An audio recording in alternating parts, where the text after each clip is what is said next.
Ensemble avec l'ensemble, alléluia. Namona, Namona.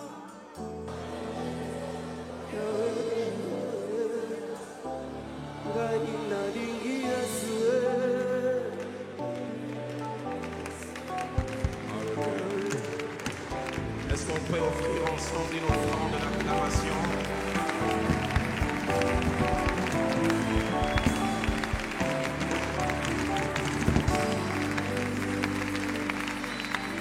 Seigneur, merci de nous réunir en ce jour et en ces lieux pour des buts et des objectifs que toi et toi seul tu t'es fixés. Et tu veux passer par des canaux humains que nous sommes pour les atteindre. Fais-les pour ta gloire, mais fais-les pour notre bien ainsi que notre édification. Au nom de Jésus, quelqu'un m'aide à dire Amen. Que Dieu soit béni. Nous reprenons nos places en nous saluant les uns les autres, à gauche et à droite. Dites bonjour à votre frère, à votre soeur. Que Dieu soit béni. Et nous voulons aussi saluer tous ceux qui nous suivent au travers de ces moyens que tous les progrès technologiques nous accordent, vous qui nous suivez en province, à Kinshasa, en Afrique, en Europe, en Asie, en Océanie, à bien d'endroits où les gens nous écrivent pour nous encourager pour le travail que Dieu fait au travers de nous. Nous disons merci. Que Dieu soit béni. Est-ce qu'on peut encore acclamer le Seigneur ce matin?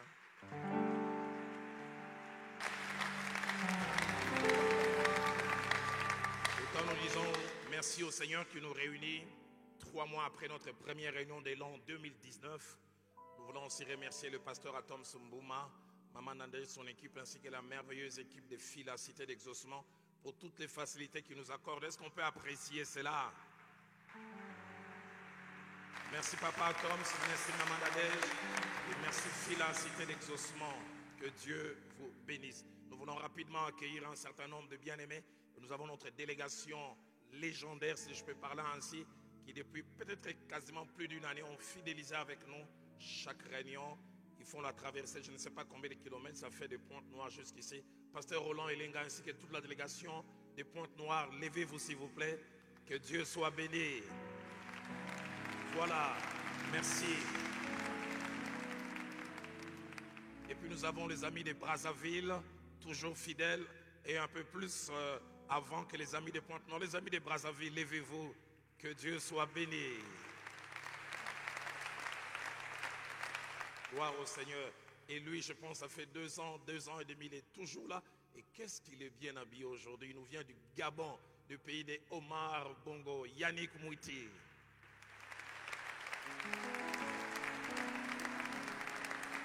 Que Dieu soit béni. Et puis on nous signale aussi dans la salle la présence de quelques serviteurs de Dieu.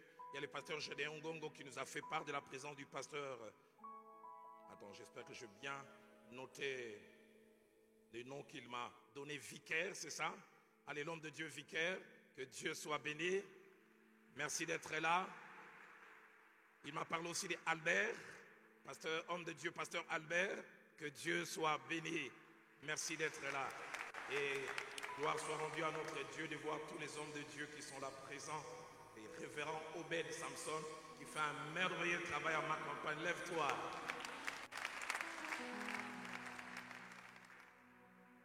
Et puis il y a l'évêque de Lemba qui est juste à ses côtés, Tarsis Mbayabou, Philadelphie. Et puis il y a le pasteur Serge Matondo. Lui, il était d'abord du côté des télécoms, mais maintenant il est petit à petit en train de sortir. Lève-toi, grande est notre joie.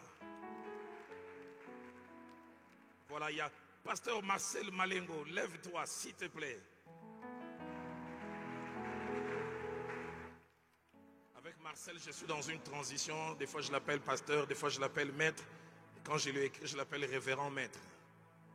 Parce qu'on est appelé à mélanger les deux. Et puis, il y a une sœur qui nous fait beaucoup de bien en termes de louange, adoration dans la ville. Et Dieu soit béni, elle sera là pour la deuxième partie. La sœur Trina, lève-toi s'il te plaît. Merci d'être là. Est-ce que tu as toute une équipe, l'équipe qui est venue avec elle, vous lever? Merci d'être là ce matin. Je serai couronné, je serai donné.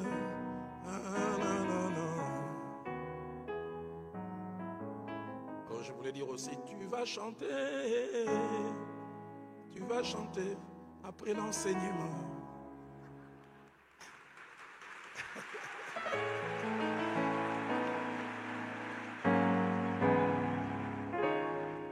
J'entends quelqu'un dire dans son cœur, ça c'est vraiment le pasteur Roland Dallot. Et oui, c'est moi. C'est ça qui fait Roland Dallot. Que Dieu soit béni. Amen. Le ministre de Dieu face à la réalité du combat spirituel. C'est le thème que Dieu a placé dans notre cœur et que nous avons commencé à aborder depuis le début de cette année, lors de la première intervention au mois de mars. Et je voudrais en introduction ce jour faire 4 lectures. La première, nous la faisons dans Matthieu chapitre 13. Nous lisons en 2 temps. Matthieu 13, 24 à 25 et puis 27 à 28. Il leur proposa une autre parabole et il dit: le royaume des cieux est semblable à un homme qui a semé une bonne semence dans son champ.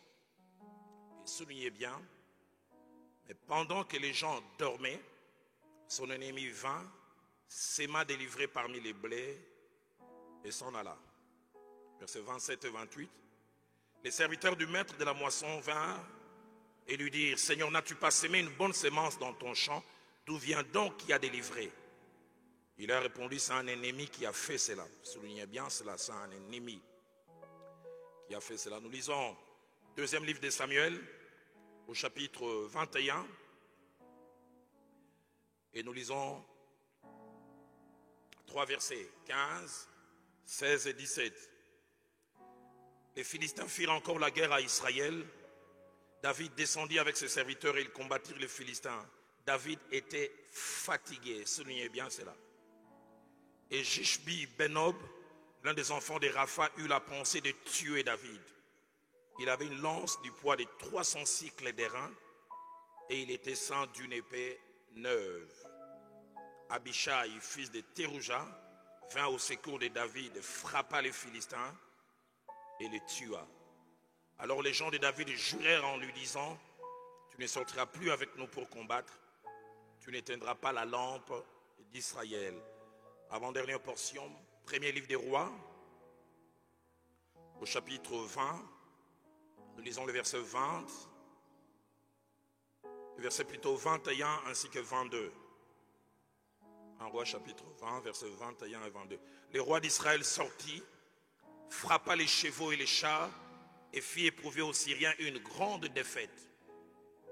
Alors le prophète s'approcha du roi d'Israël et lui dit: va, fortifie-toi, examine et vois ce que tu as à faire, car au retour de l'année, le roi de Syrie montera contre toi.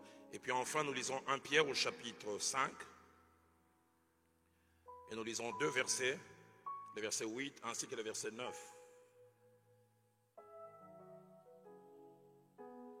Soyez sobres, veillez. Votre adversaire, le diable, rôde comme un lion rugissant, cherchant qui il dévorera. Résistez-lui avec une foi ferme, sachant que les mêmes souffrances sont imposées à vos frères dans le monde. Rendons grâce aussi à Dieu pour tous ceux qui nous suivent en direct sur YouTube et d'autres qui nous suivent sur Facebook Live, et que Dieu vous bénisse aussi. Les ministres de Dieu face à la réalité du combat spirituel. Il y a 3 mois, nous avons posé les fondements, les bases, et nous avons fait savoir que les combats spirituels, ce n'était pas de l'utopie, ce n'était pas de l'imagination, c'était la réalité. Et nous avons dit que tout homme et toute femme de Dieu qui a un parcours dans les ministères a déjà eu à rencontrer cette réalité ou est appelé à faire face à cette réalité. Et en ce jour, nous allons aborder 2 aspects attachés au combat spirituel. Nous parlerons lors de cette première partie des moments stratégiques des attaques de l'ennemi. Et lors de la seconde partie, nous parlerons des portes d'attaque insoupçonnées de l'ennemi dans les combats spirituels. Mais avant de commencer à toucher ces points, surtout le premier, nous allons parler des moments stratégiques, des attaques de l'ennemi. J'ai voulu faire ressortir quelques vérités concernant celui qui nous combat, ses méthodes et sa façon d'agir. Premièrement, j'aimerais dire celui qui nous combat, ce n'est pas un être physique. C'est un être spirituel et qui nous combat réellement. Dans 1 Pierre au chapitre 5, au verset 8 que nous venons de lire, l'apôtre Pierre nous appelle à la vigilance en disant « Soyez sobres, veillez ». Mais puis il dit « Votre adversaire ». Remarquez, il ne dit pas l'adversaire de Dieu. Votre adversaire. C'est par rapport à vous qu'il est adversaire. Il rôde comme un lion rugissant, cherchant qui il va dévorer. Si Louis II utilise le terme adversaire, la version parole de vie et la version français courant utilise le terme ennemi. Votre ennemi, l'esprit du mal, dit français courant, est comme un lion qui rugit. Il va partout et cherche quelqu'un à dévorer. Les mots adversaire ainsi que les mots ennemi ne se contredisent pas, bien au contraire, se complètent. Les mots adversaire cachent deux idées. Premièrement, l'idée d'opposition. Celui qui s'oppose à nous. Celui qui est contre nous. Mais la deuxième idée cachée derrière les mots adversaire, c'est l'idée de la domination. Quelqu'un qui veut prendre de l'avantage sur nous. C'est ça, le diable est celui à qui nous avons affaire. Mais le mot ennemi cache aussi deux idées. Ennemi cache l'idée d'inimitié. Les diables ne nous aiment pas. Quelqu'un qui ne nous porte pas à cœur. Mais deuxièmement, le mot ennemi cache l'idée de nuisance. Quelqu'un qui veut faire du mal et qui fait même de notre douleur son sujet de bonheur. Deuxième vérité, c'est que cet ennemi qui nous combat n'a jamais de bons projets ou de bonnes idées nous concernant. Il n'a que des idées maléfiques. Il ne veut que nous faire du mal. Dans Jean chapitre 10, au verset 10e, Jésus-Christ parlant de lui dit, le voleur ne vient que pour dérober, égorger et détruire. Quelqu'un disait, si le diable était médecin, il ne serait pas généraliste. C'est un spécialiste. Et sa spécialité, c'est dérober, égorger et détruire. Alfred Cohen, aux paroles vivantes, il dit, il vient voler, immoler et faire périr. Troisième vérité, l'adversaire, c'est lui qui nous combat. Il est réfléchi. Il fait montre d'intelligence, mais je préfère dire d'intelligence maligne. Il est méthodique dans sa façon d'agir et dans sa façon de travailler. Dans le Nouveau Testament, 11 fois, il a appelé les malins. Les malins. C'est-à-dire capables de faire du mal en faisant montre de méthodologie. Dans Genèse chapitre 3, au verset 1er, lorsqu'il est parlé du diable sous forme de serpent ancien, la Bible dit qu'il était le plus rusé de tous les animaux. La version Darby dit il était astucieux, c'est-à-dire capable de cacher son jeu, de cacher ses intentions pour faire le mal. Il fait montre d'adresse et de justesse quand il veut faire le mal.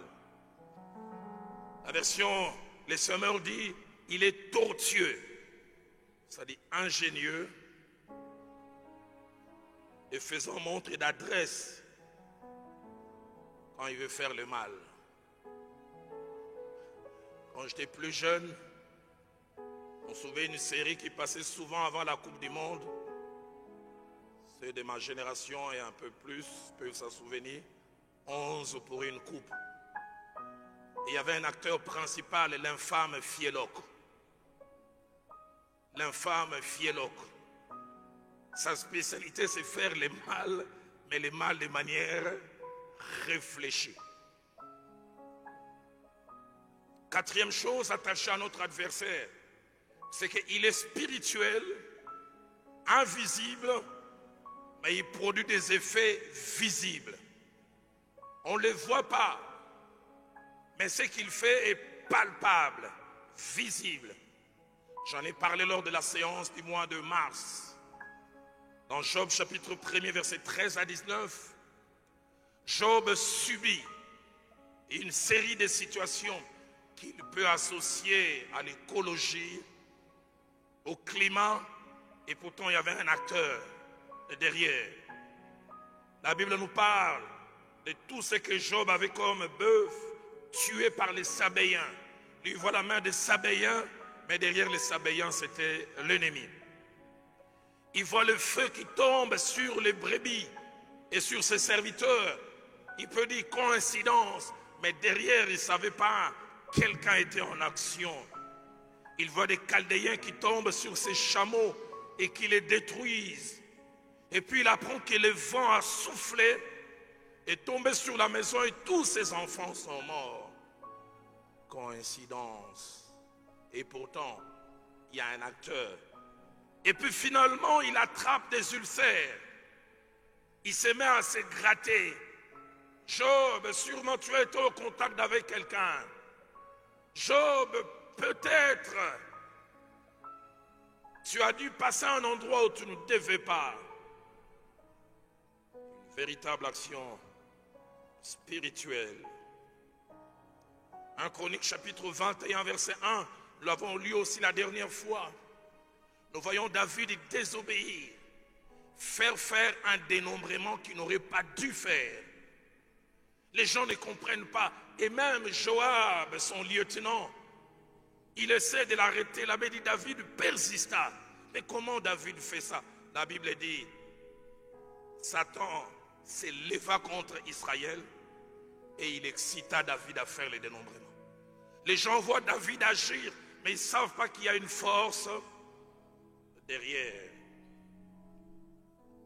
Luc chapitre 13, au verset 18, parle de la femme tenue liée pendant 18 ans par Satan, courbée, incapable de se redresser.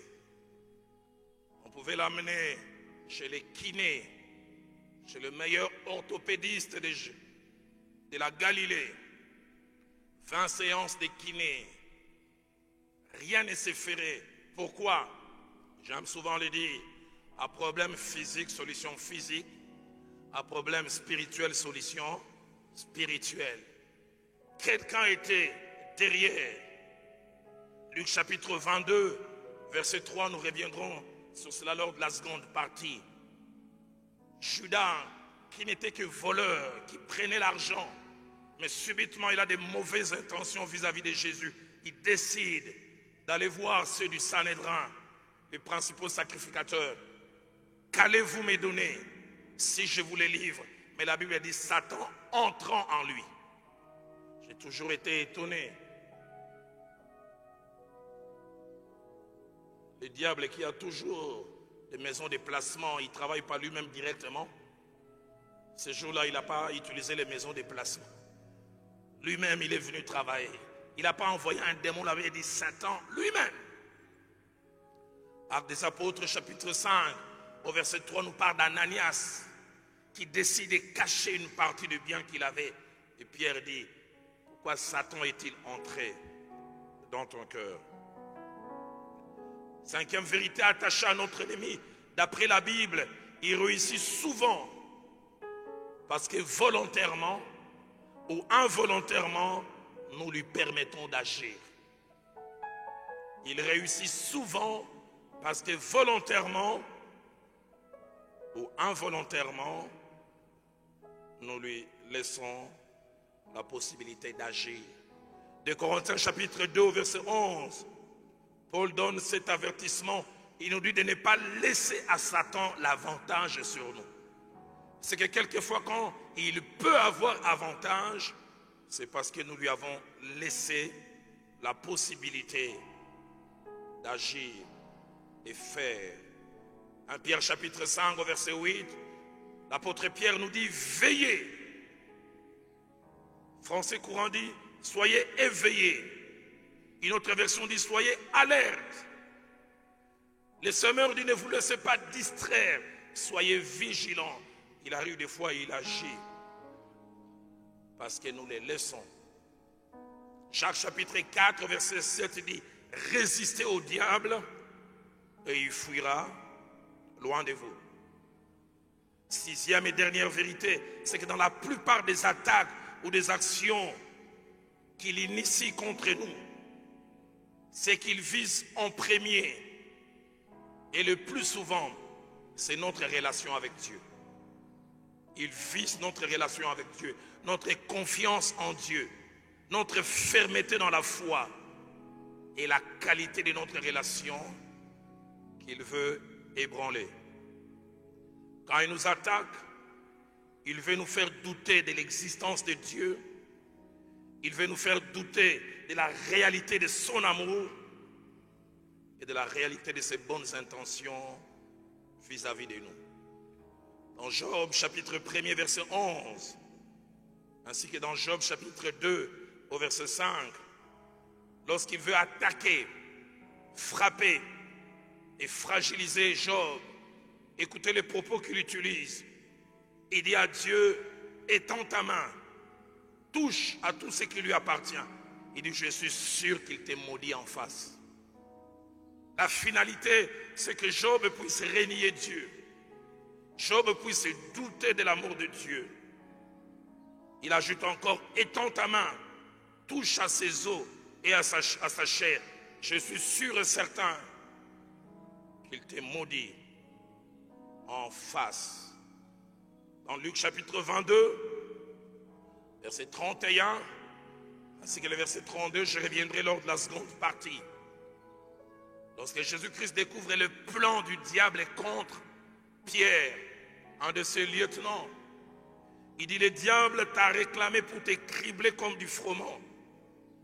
Et il ajoute, j'ai prié pour toi afin que ta foi ne défaille point. Parce que c'était sa foi qui était visée, sa relation. Il veut te cribler pour secouer ta foi. J'aime beaucoup la version français courant. Il dit, j'ai prié pour toi afin que ta foi ne vienne pas à manquer. La version seconde 21 dit, afin que ta foi ne disparaisse pas. La version parole de vie dit, afin que tu ne perdes pas ta foi. La preuve, nous en parlerons encore lors de la seconde partie, quand les attaques ont été fortes, intenses. Le couple de Job a été fragilisé. Job est étonné, il voit sa femme qui l'a conduisait dans la dévotion matinale venir lui dire, Job 2:9 qui en parle, pourquoi restes-tu intègre? Maudit Dieu et meurs. La femme de Job ne croit plus en la bonté de Dieu. Si Dieu était bon, pourquoi toutes ces choses? Job, ça ne sert à rien de s'attacher à Dieu. Et cet ennemi, comme je l'ai dit, il a des moments stratégiques, des moments choisis, des moments durant lesquels il vient frapper. Et trois choses à noter à ce niveau. La première, c'est que le diable n'attaque jamais n'importe quand et n'importe comment. Il aime rarement gaspiller ses munitions. Deuxièmement, il aime se rassurer des effets de ses coups. Il aime réussir ses coups. Et souvent, il veut s'arranger que le coup est bien frappé avec des effets maximaux. Et troisièmement, il aime mettre toutes les chances de ses côtés pour atteindre ses objectifs.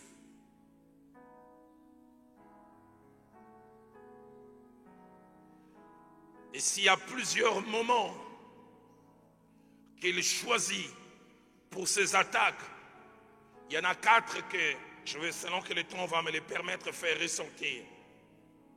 Premièrement, il nous attaque durant les moments de sommeil. Quand je parle de sommeil, je ne parle pas de sommeil physique. Moments durant lesquels il y a comme un relâchement de notre part. Moments durant lesquels il y a comme tendance à l'assoupissement, tendance à la détente, tendance à la distraction. C'est durant ces moments qu'il aime venir frapper. Dans Matthieu 13, verset 25 que nous avons lu, la Bible nous parle de quand l'ennemi est venu faire son sale travail dans ces champs où un bon grain, ou mieux, des bons grains ont été sémés, le blé. La Bible dit pendant que les gens dormaient. Et sûrement il s'est arrangé et vérifié que le sommeil était le plus profond. Il ne vient pas à plein jour. Il ne vient pas quand tout le monde a son attention au maximum. Pendant que les gens dormaient, son ennemi vint et s'aima délivré parmi les blés et s'en alla. Le sommeil, l'assoupissement, la détente sur le plan spirituel peut être très dangereux. Le pasteur le fait Jacques-André Verdon me disait, tout ce qui naît de la prière se maintient et se garde par la prière. Sommeil, relâchement. 2 Samuel chapitre 11 au verset 1er nous parle d'un moment de relâchement et d'oisiveté dans la vie de David. L'élite d'Israël est allée sur les champs de bataille. Lui veut prendre du bon temps. Au temps où les rois se mettaient en campagne, David envoya Joab avec ses serviteurs et tout Israël pour détruire les fils d'Ammon et pour assiéger Rabat. Mais David resta à Jérusalem. Quand je parle des moments de sommeil, c'est des moments où vous avez moins de prières, moins de temps de lecture et de méditation de la parole de Dieu. Relâchement dans la discipline et dans la rigueur dont vous faisiez montre. Faisons attention au sommeil. C'est durant ce temps qu'il vient frapper. J'ai échangé souvent avec des hommes de Dieu. Un petit moment d'inondation. Et vous subissez des conséquences inimaginables. Deuxième moment stratégique où le diable aime venir frapper, c'est après des grandes victoires et après des grands exploits. Après des grandes victoires et après des grands exploits. Et cela est aussi un peu lié à ce que je viens de mentionner. La tendance est souvent, après des grandes victoires, à la jouissance, à savourer et à profiter des bons moments. Je suivais un jour un documentaire où il y avait 10 grands entraîneurs de football, dont le célèbre José Mourinho. Et tous sont arrivés à se mettre d'accord. C'est que, des fois, si l'entraîneur, surtout, n'est pas éveillé, 8 fois sur 10 des équipes encaissent des buts après avoir marqué. Ils se réjouissent encore. Ils viennent de marquer, ils perdent la rigueur. C'est pour cela, vous voyez, la plupart des entraîneurs, les autres se réjouissent. Hey, hey! Parce que c'est qu'il y a tendance au relâchement. Tu viens de réussir une grande activité, une grande campagne, ne te relâche pas.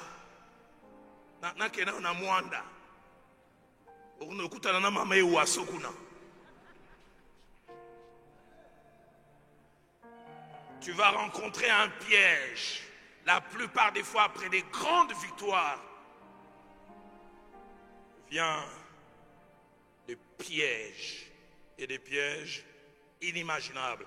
Nous l'avons lu dans 1 Roi 20, 21 à 22. Israël vient d'avoir une grande victoire sur les Syriens. Les rois veulent se prélasser, ils veulent se reposer. Les prophètes lui disent attention, pas de relâchement. D'ici quelques jours, l'ennemi va revenir. Faisons attention après de grandes victoires. Ah, on vient de finir ces bâtiments. Ah, on vient de faire la dédicace. On a réussi cette grande convention. Faites attention. J'ai eu mal en 99. Je suis en Afrique du Sud, à Johannesburg, chez Ray Macaulay. Les gens disent dans les conventions qu'ils ont organisées, c'était le plus réussi. 2 semaines après, Ray Macaulay divorce avec sa femme. Après cette activité éclatante. Et quand on apprend après, prise de bec, entre guillemets, normal, comme ça arrive dans les couples. Mais ces jours-là, le diable est rentré d'un cran au-dessus. Faisons attention après des grandes victoires. Dans 1 Thessaloniciens chapitre 5 au verset 3, il est dit, quand les hommes diront paix et sûreté, une ruine soudaine va s'inviter. Français courant dit, quand les gens diront tout est en paix, une ruine soudaine va s'inviter. David accède à la royauté. Il n'a même pas le temps de jouir de sa royauté. La Bible nous en parle dans le deuxième livre de Samuel, au chapitre 5, versets 17 à 18. Il vient à peine d'être intronisé que les Philistins se disent il faut l'attaquer. Il dit c'est le bon moment. C'est le moment de réalisation. L'ex-mercenaire doit sûrement se réjouir en disant enfin, je suis arrivé, c'est le moment qu'il faut frapper. Faisons attention, derrière des grandes victoires peut se cacher des moments stratégiques où l'ennemi veut frapper. J'oublie jamais, en Philadelphie commence. Toute la première année, je tenais tous les séminaires. Et puis la deuxième année, je devais moi-même tenir ces séminaires. Dieu m'a dit non, laisse le pasteur Atoms tenir ces séminaires. Je n'ai jamais oublié retour au culte original. Il enseignait chaque après-midi. Et le matin, c'est le feu Alain Moloto qui apportait un enseignement avec Henri Papa sur la louange et l'adoration. Et j'étais en dehors du pays. Chaque jour, je recevais des échos. Pasteur, il y a eu un monde fou et l'avant et l'après-midi comme jamais avant toi. Deuxième jour, pareillement. Quatrième jour, on me dit, on ne savait plus où mettre du monde. Tout le monde était excité. Et le cinquième jour, je reçois encore ces rapports, je me mets à prier. Je finis de prier dans cette petite chambre en région parisienne.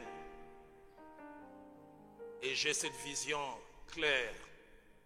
Je vois comme ces grands oiseaux, l'autruche, avec une sorte de bec métallique qui entre dans un champ de blé écrit Philadelphie. Et avec son bec, et puis avec ses griffes, il a commencé à tout détruire. Et l'Esprit de Dieu me dit, fais attention, un grand coup menace l'église juste après cette activité. Je reviens de mon voyage et juste quelques jours après, je décrète un jeûne de 4 jours. Je vais chez mon ami Papa Honoré prier. Je commence à prier mardi, mercredi, jeudi, vendredi. Certains m'en voulaient, mais tu viens à peine de rentrer. Encore la prière. J'oublie jamais vendredi soir. Je reçois un coup de fil de notre administrateur de l'époque, Willy Kabanga. Pasteur, Dieu aime Philadelphie. Je dis pourquoi? Il dit dans un bureau du gouvernement, il a été décidé qu'on ferme Philadelphie. Et cet homme avait 3 secrétaires. Et il a cherché quelle est la secrétaire la plus capable de garder les secrets.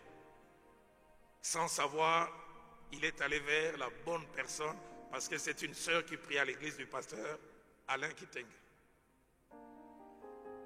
La sœur nous dira plus tard, quand il tapait les courriers, elle-même me disait, Yadaloé. Et là, la nouvelle m'est parvenue. Certains peuvent oublier, mais non, révérend maître Malengo, bon les deux. Et un autre officier, bien d'autres ont dû être utilisés pour que cette bombe puisse être désamorcée. L'église devait être fermée mercredi.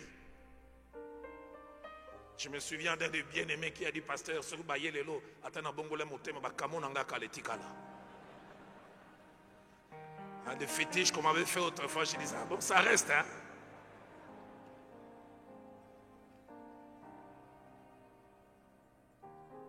Et cette sœur nous dira, on avait déjà préparé des journaux dont l'ingala facile. Vous voyez déjà quand on voulait fermer l'église, comment les pasteurs Ken retroussaient ses manches. Non, il ne frappait pas, il bénissait les gens. Et la bombe a été désamorcée.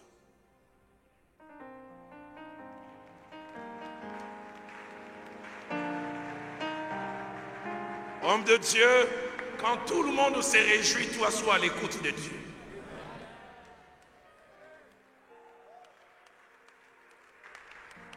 Sinon, tu peux recevoir un choc comme jamais tu n'as pensé. Jamais. Jamais.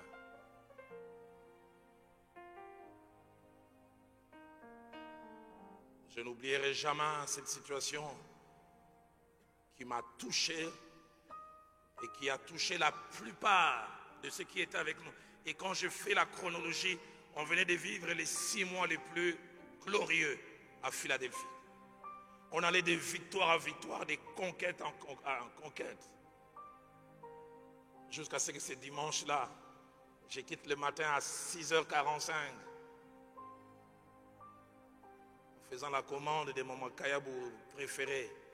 Quand le culte finit, je viendrai manger ça à 13h. Je ne savais pas que ce dimanche-là, je rentrerai au plus tôt à 0h et que je ne mangerai pas mes makayabou. Et après, j'ai vu que moi-même, j'étais distrait. Je commençais un peu comme à me réjouir de tout ce que Dieu faisait. Certains s'en souviennent. Une dame qui apprenait à conduire a raté une manœuvre avec son véhicule. 2 enfants ont perdu la vie à l'église. Quel choc, quelle douleur. Combien nous tous on a été secoués et ébranlés. Je m'en voulais parce que moi-même j'ai vu durant tous ces temps, allez, j'étais rentré comme dans une certaine jouissance. Alléluia. Oh, pasteur, c'est que Dieu fait à Philadelphie. Oh, c'est l'église du moment. L'église à Mikolo Yofila. Et ces coups m'a fait retourner à la prière. M'a fait rechercher Dieu comme jamais avant.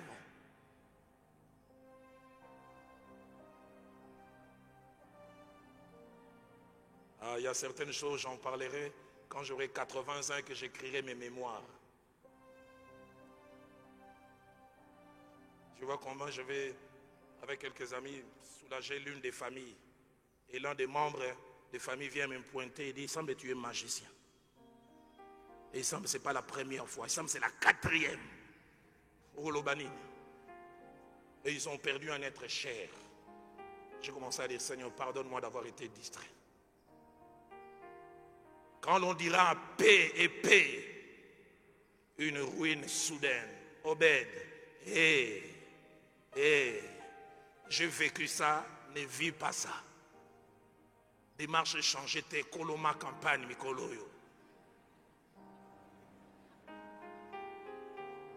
Ozwa kibota okemangengenge. Nako luke longiankolo. Luke longiankolo avant. Est-ce que quelqu'un peut me dire Amen?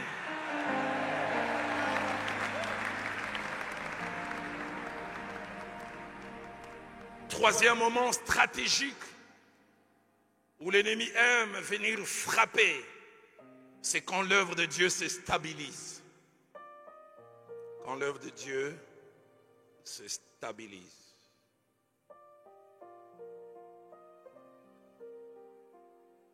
quand on a des résultats maximaux, quand les rêves s'accomplissent, Tina, le diable ne frappe pas quand on est anonyme. Quand Tina était madame quiconque, c'est maintenant qu'il frappe.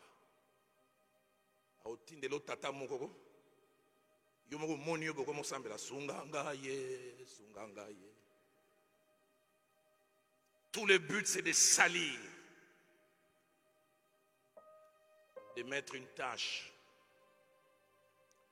2 Chroniques chapitre 26 verset 15. Osias a été frappé par l'orgueil lorsqu'il est devenu puissant. Pas quand il était le jeune homme qui cherchait Dieu. C'est quand il a accompli, quand il est arrivé au sommet. Parce que le diable, c'est un stratège. Il sait que si je te frappe en bas, il y aura moins d'effet. Mais si je te frappe quand tu es au sommet, il y aura plus d'effet. Les moments d'accomplissement. Le moment où vous arrivez au sommet. 4e moment stratégique, ce sont des moments de fatigue ou d'épuisement. Moment de fatigue et d'épuisement. Cet épuisement peut être spirituel, tout comme ça peut être physique. Et j'ai vu la plupart des fois l'épuisement physique entraînant aussi l'épuisement spirituel. 2 Samuel chapitre 21, versets 15 à 17 que nous avons lu tout à l'heure, nous parle de David, attraqué par l'un des fils de Rapha, Jishbi Benob, dont le nom signifie celui qui habite les hauts lieux. Mais l'original dit les hauts lieux négatifs. Et le verset 16 nous montre 3 choses concernant Jishbi Benob. La Bible dit, il eut la pensée de tuer David. Il est l'image du diable. Il eut les projets. Vous n'avez aucune idée des gens qui quelquefois se réunissent. Que faire pour les détruire? Que faire pour l'attaquer? Entre 2012 et 2015, la plupart des fois, je me mettais à prier. Je voyais toujours un groupe d'hommes réunis. Et des fois en col pastoral, en réunion, portant des cagoules, ayant chacun une feuille. Et je vois ordre des jours, détruire Roland Dallot. Il y a des gens qui ne nous aiment pas. Notre succès, entre guillemets, notre réussite, nos progrès, tout le monde n'acclame pas. Tu peux avoir l'impression que ton progrès est petit, mais ce progrès petit dérange quelqu'un. Pourquoi on lui laisse simplement faire des prières d'ouverture? Prières d'ouverture, mais ça les dérange. Pourquoi on lui laisse lui faire des communiqués? Pourquoi on lui laisse faire des solos?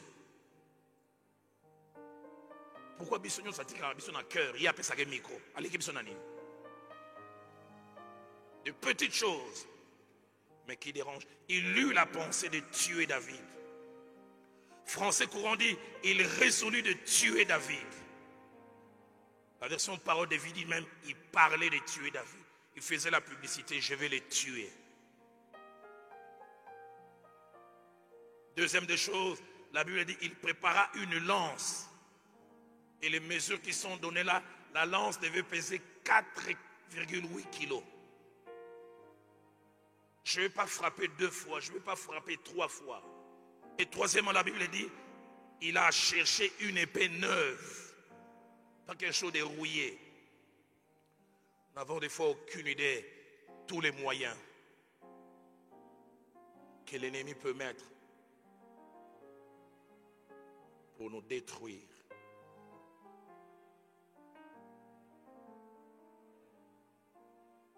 Et alors qu'on attaque David, la Bible dit, au verset 15, David était fatigué. Pas d'attention. Il ne se rend pas compte.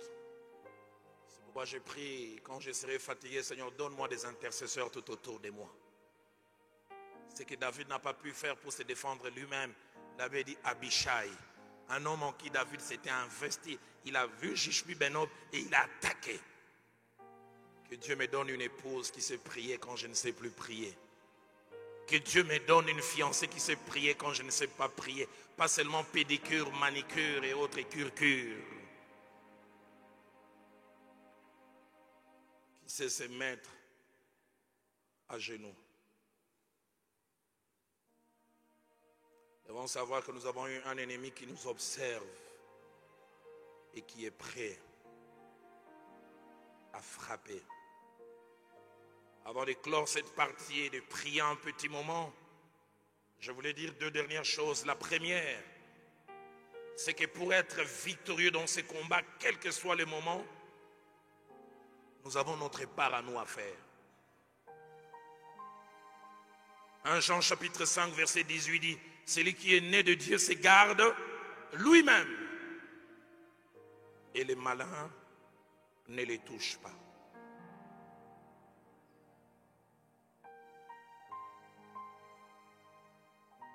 Deuxième chose, pour être victorieux dans ces combats, il faut porter les armes de Dieu. Ephésiens chapitre 6 au verset 11 dit, revêtez-vous de toutes les armes de Dieu afin de pouvoir tenir ferme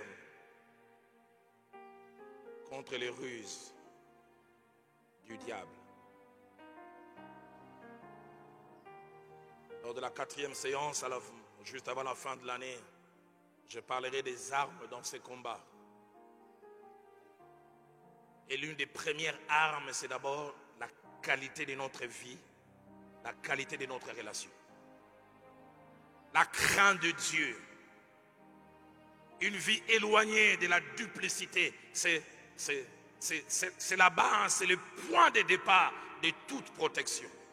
Avant la prière, avant le parler en langue, avant d'autres choses, la qualité de vie.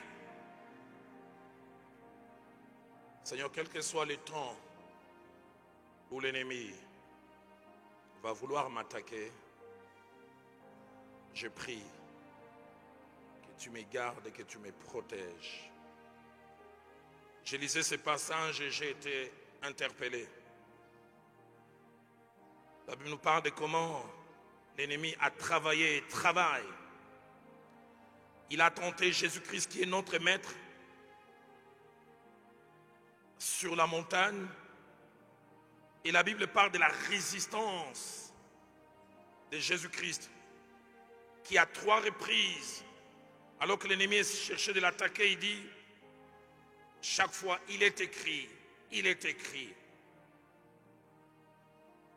Et puis la Bible revient sur cette vérité essentielle. Après l'avoir tenté de toute manière, la Bible dit, il se retira. Mais non seulement qu'il se retira totalement, la Bible dit, il se retira jusqu'à un moment favorable. J'aimerais que toi et moi, que nous puissions savoir, il a des moments favorables. Il a des moments où il s'est dit, c'est maintenant que je dois venir frapper. C'est maintenant que je peux atteindre au mieux mes objectifs. Et ce temps favorable pour Jésus-Christ, ça a été Gethsemane. Quand émotionnellement il était tiraillé. Et il est venu l'attaquer comme jamais. J'aimerais en ce jour nous inviter à nous lever. J'aimerais inviter notre merveilleuse chorale à revenir et à nous conduire un moment.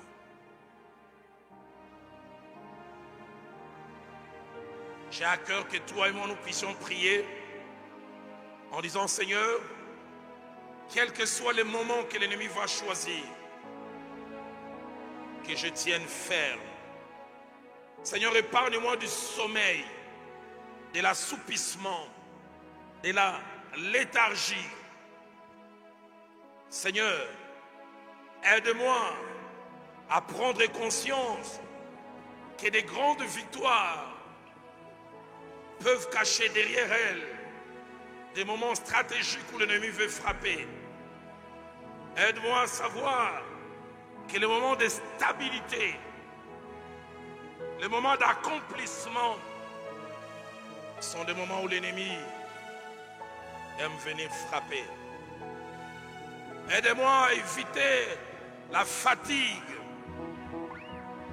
et physique et spirituelle qui sait ouvrir la porte aux attaques de l'ennemi. Alors que notre chorale nous accompagne, élève ta voix, commence à prier avec moi.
Alors que les instruments continuent à jouer, élève ta voix, commence à lui parler.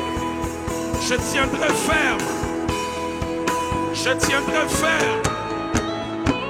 Je ne veux pas sommeiller. Je ne serai pas distrait.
On va lui dire ensemble, Bombangaï, Nase Amapapunayo, Tangombonge Pemo Pepe Koya, Elongonayo Tomata Nikolo, Tangombonge Abitumba, Mbonge Amimekano, Elongonayo Tomata Nikolo, Yosa Mokontia Mo Pepe, Olongi Sangai, Olongi Sanganisu. Yabisai Nangalongo, Bombangai.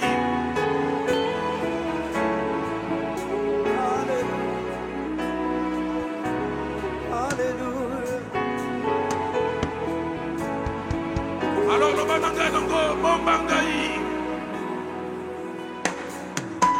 Bombanga.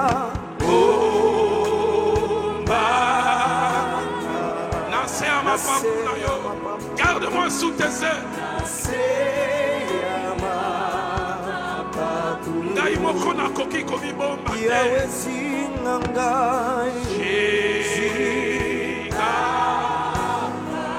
Na loboko na yo yanguya.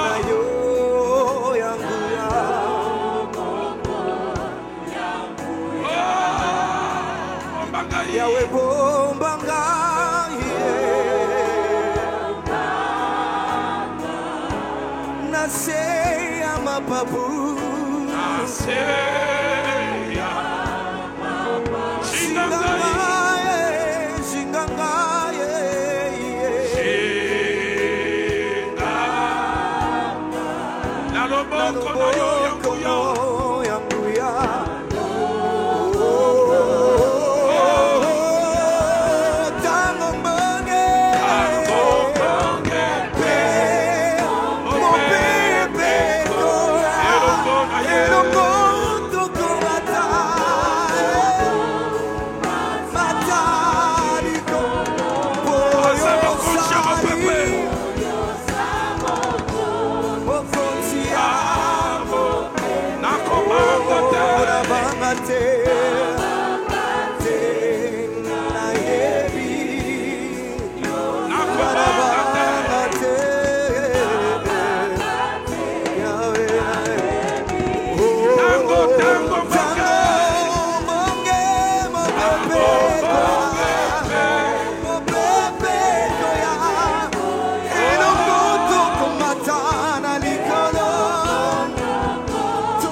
Je le sens dans mon cœur. Pour ceux qui sont pasteurs titulaires ou qui sont responsables des ministères, Dieu me dit, venez ici. Mettez-vous à genoux avec moi. Nous allons prier pour nos ministères, les pasteurs titulaires, les responsables des ministères. Que Dieu nous garde. Que Dieu garde nos églises. Que Dieu garde nos ministères. Que l'ennemi ne nous touche pas, qu'il ne nous frappe pas.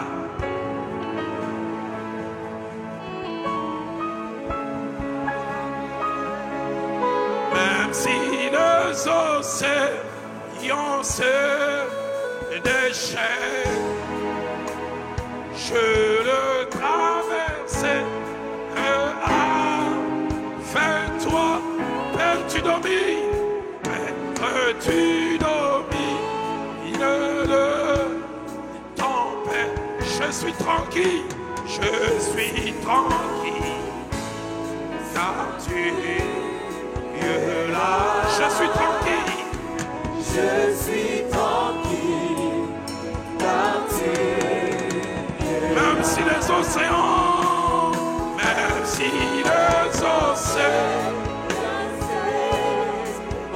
je les traverserai.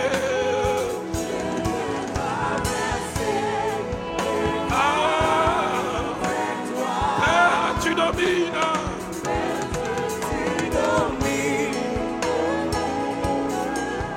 Je suis tranquille. Car tu es là. Je suis tranquille, car tu.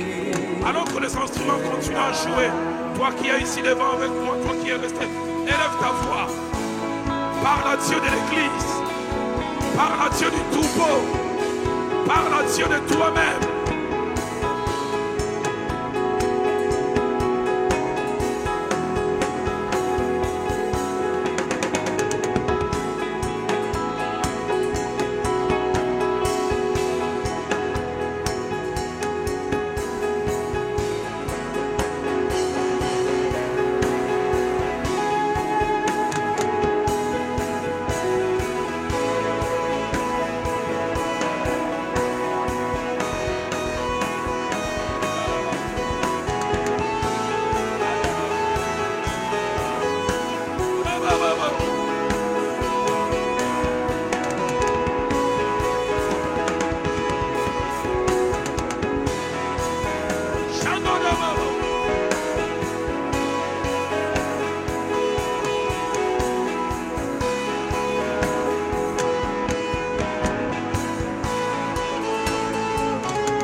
Les amis qui êtes passés, vous connaissez la stratégie du diable.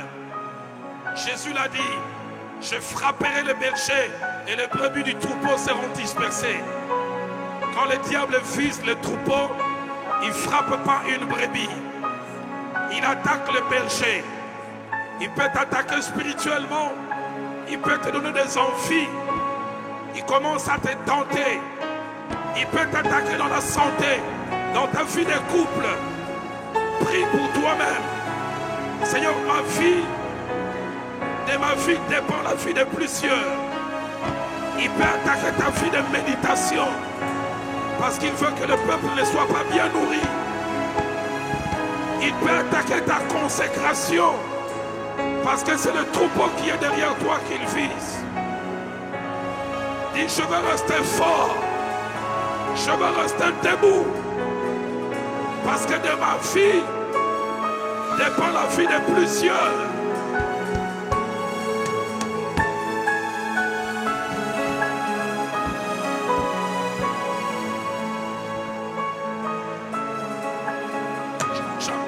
J'entends dans mon cœur en lingala. Yebisankolo, nakopolisa équipe nangaite. Yebisankolo, nakopolisa équipe te. Je ne marquerai pas un but contre mon camp. Nakopolisa équipe te.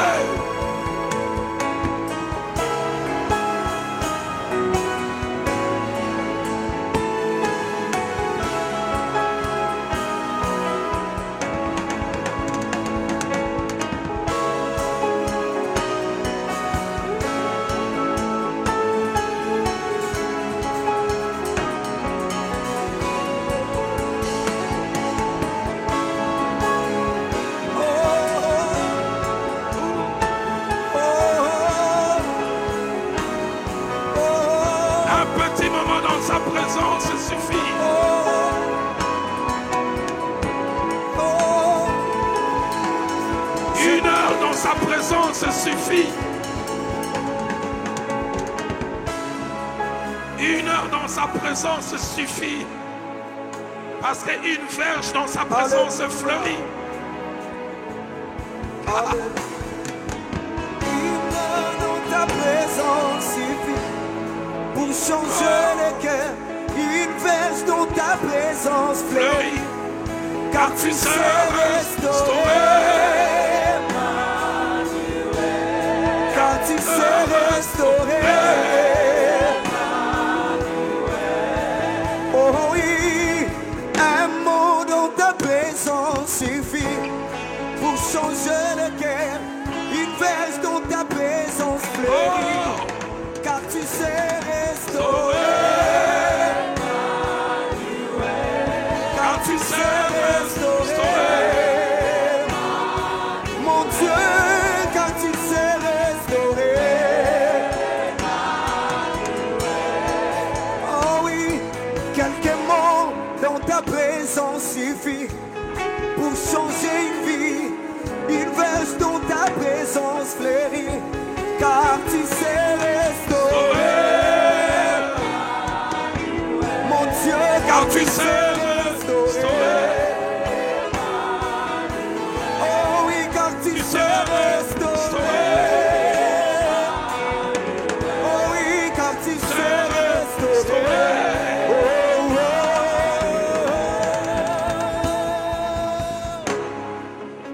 J'ai à cœur que les hommes et les femmes de Dieu que se soient avancés.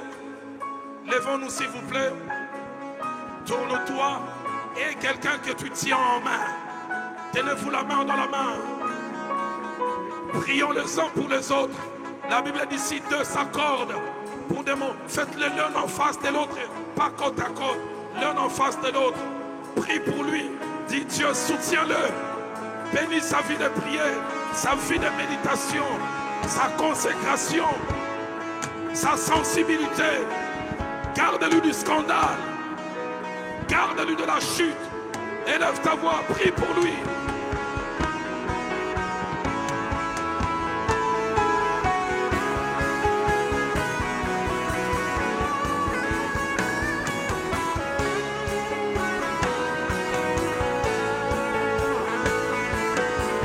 Une heure dans ta présence suffit, car tu sais restaurer. Car tu sais restaurer. Emmanuel, car tu sais restaurer. Mon Dieu, car tu sais restaurer. Car tu sais Restaurer. Oh oui, car tu sais restaurer. Mon Jésus, car tu sais restaurer. Oh oui, car tu sais restaurer. Oh, oh, oh, car tu sais restaurer. Car tu sais restaurer. Emmanuel. Oh, je crie à toi.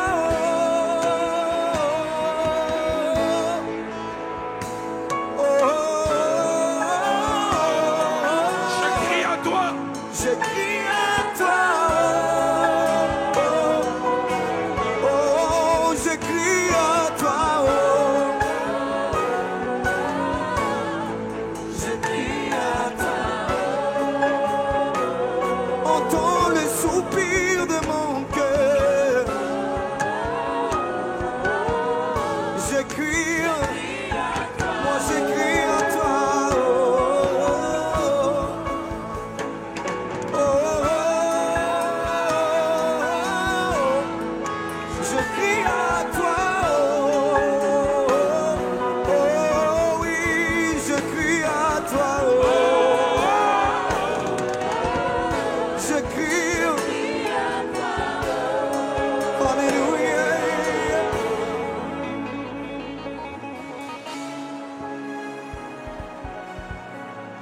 Quelque chose se passe. Quelque chose se passe. Ah, ah, je le sens. Vous qui êtes devant, maintenant laisse monter cette prière en langue. Laisse monter cette prière en langue. Laisse-la monter.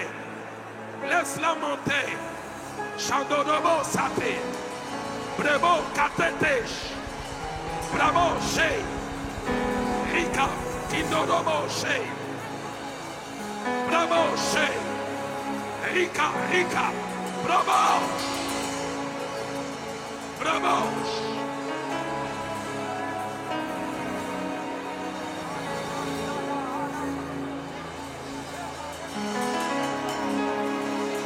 Braboshe. Braboshe.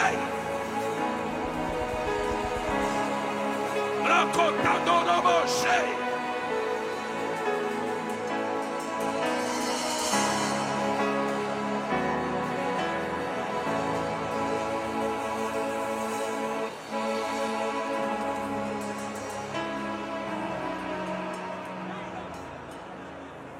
Alors que les hommes de Dieu reprennent leur place, les hommes de Dieu reprennent leur place, nous restons debout. J'invite le pasteur Roland Elenga qui vient de Pointe-Noire. Il va tout à l'heure prier pour clore cette première partie. Mais ces cantiques montent dans mon cœur. Elle est lionne. Elle est lionne. Elle est lionne. Nous allons les chanter comme une déclaration. Et l'homme de Dieu va prier. Est-ce que tu peux lever tes mains avec moi? Tu peux lever tes mains avec moi?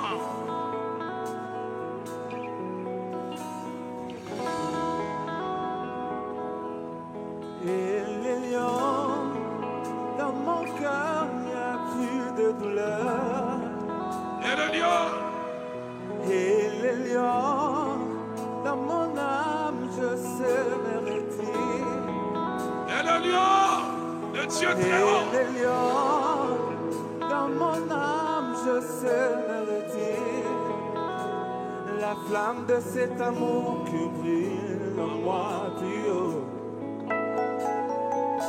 C'est pour toi et les lions, la flamme de cet amour qui brille en moi plus haut. C'est pour toi et les lions. Alléluia. Et les lions dans tes bras, je deviens encore plus fort. Quand tu me couvres de tes ailes, je suis dans l'abri de mes douleurs. Alléluia. Quand tu me couvres de tes ailes, je suis en abri de problèmes. Du haut des cieux où tu te tiens, quand je prends mon envol, et je marche avec toi au plus haut, là où tu es.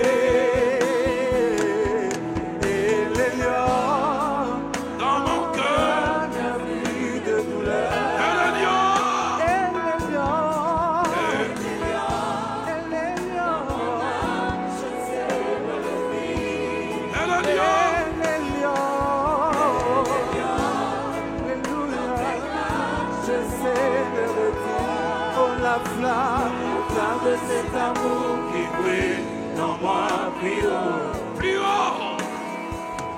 C'est pour toi et les lions. La flamme de cet amour qui brille en moi plus haut. Plus haut, plus haut, plus haut, plus haut.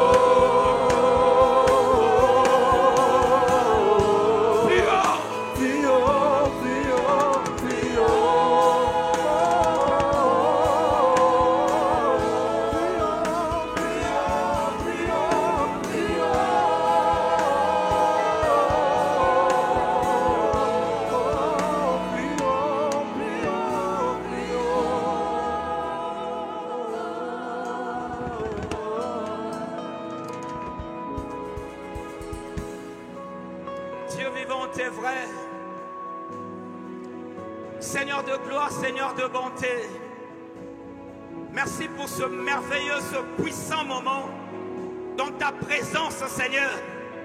Merci d'ouvrir notre esprit, oh notre Dieu, en ce qui concerne l'adversité, Seigneur, de l'ennemi, oh notre Dieu, qui de toute manière se tient devant nous, que nous en soyons conscients ou pas, Seigneur. Mais nous sommes rassurés parce que c'est toi qui parles. C'est toi qui as dit, Seigneur éternel, que parce que la main du roi d'Assyrie se lève contre le peuple de Sion, comme la main de l'Égyptien, comme la verge qui frappait le dos de ton peuple. Tu as dit, mais encore un peu de temps, encore un peu de temps, et tu te retourneras contre le roi d'Assyrie, et le châtiment cessera, parce que tu l'anéantiras. Merci pour ce moment, Seigneur. Et merci pour ces vérités qui montent dans nos cœurs. De combattre, Seigneur, en gardant, nous, les armes de Dieu. Nous ne pouvons pas combattre l'ennemi en utilisant ses propres armes. Nous ne pouvons pas faire face à l'ennemi tant qu'il y a des rancunes dans notre cœur. C'est une arme de l'ennemi. Nous ne pouvons pas combattre l'adversaire s'il y a des jalousies dans notre cœur. C'est une arme de l'ennemi. Nous ne pouvons pas combattre l'adversaire s'il y a des subtilités, s'il y a des divisions, s'il y a de la duplicité dans notre cœur. Ce sont les armes de l'ennemi. Mais nous voulons avancer, revêtus des armes de Dieu. Alléluia. Et ce matin, Seigneur, c'est la véritable arme de l'amour que nous voulons porter face à l'ennemi, de la piété, de l'intégrité, du respect des frères. Alléluia. De l'honneur, Seigneur éternel. Donne-nous de porter des armes de Dieu alors que nous faisons face à l'ennemi. Donne gloire à ton nom, Seigneur. Manifeste-toi, ô notre Dieu. Nous voulons simplement, alors que nous sommes là, Seigneur, nous connecter à cette grâce. Nous connecter à cette grâce. Nous ne pouvons pas combattre l'ennemi avec ses propres armes. Donne-nous de revêtir les armes de piété, d'intégrité, de sainteté, de sanctification, de vie de prière, d'amour et de communion fraternelle, d'humilité, Seigneur. Donne-nous de revêtir les armes de Dieu. Merci pour ce moment. Merci pour ce manteau qui nous couvre, Seigneur. Parce que nous sommes, notre Dieu, ce peuple que tu as choisi. Et devant toi, Seigneur, tu nous fais revêtir de ta gloire. Tu as dit que tout ce qui est glorieux sera mis à couvert. Laisse que ton peuple, Seigneur, les ministères, ô notre Dieu, qui sont là ce matin, soient mis à couvert, Seigneur. Sois mis à couvert. Sois mis à couvert. Nous te bénissons. Nous te sommes infiniment reconnaissants. Parce que nous n'avons rien mérité. Mais ta grâce est là. Et ta grâce est là. Merci infiniment.